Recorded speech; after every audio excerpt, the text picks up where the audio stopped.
Hello class, I'm Celeste Miranda and this is my week 6 video presentation for PA513.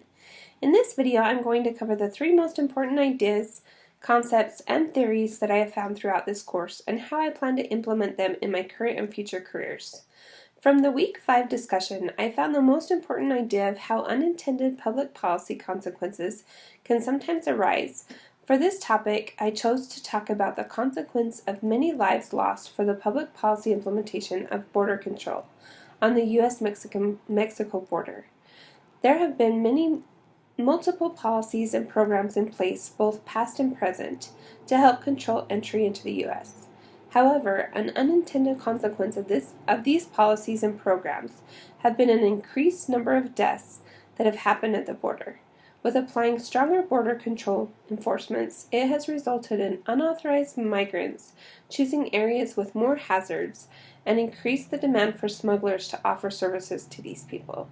This also discourages unauthorized migrants to return to their homeland after they are already residing in the U.S., in fear they will struggle to re-enter the U.S.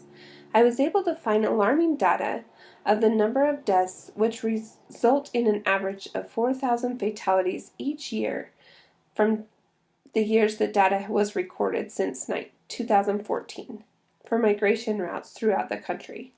This is an example of a case where policy can have an extreme consequence of people losing their lives. This topic opened my eyes and instills the idea that when implementing public policy, it's important to look at the big picture and address any possible risks and consequences that the policy might bring forth. The concepts that I feel are most important that we have discussed in this class is how public administration can balance efficiency, economy, and effectiveness by being responsive, responsible, and always providing the correct representation for everyone involved. A public administrator always needs to be aware of laws and policy that are in place. There are many rules and regulations for public administrators and the government agencies to follow. A few examples include open public meeting laws and the Administration Procedure Act that were created to involve the public with decision making. Field hearings are presented to invite participation to discuss possible issues. However, open meetings are not needed for Congress to gather information. They often use information from interest groups, media, and news referring to implemented public programs. I can implement these concepts in my daily work by being aware of regulations that are in place and to get proper approval and provide the correct communications before implementing any type of change.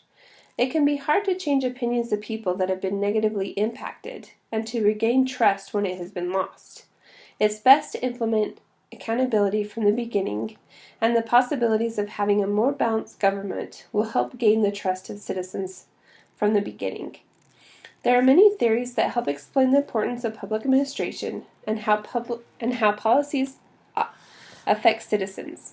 The book states, unlike folk wisdom or craft knowledge, scientific research creates theories to understand what factors or things, like variables, if you like, in the quantitative sense, are associated with similar outcomes. For example, the implementation literate has, for the most part, generated theories to help explain why most public policies fail to achieve all the goals they are most ardent proponents claimed that they would meet. That's from Berkland 219, page 74. Theories are important to be able to create concepts that can explain or direct to an overall general problem, to structure policy and regulations that can apply to real-world issues. The term theory often means a guess or a hunch to explain an untested result or idea. I can use theories in my everyday life by making predictions on what I think the outcome might be for my actions. This can give me a beginning point to begin my research. Then I can find facts and evidence to back up my theories to give me a direction of how to proceed. Thank you so much for taking your time to listen to this. Bye-bye.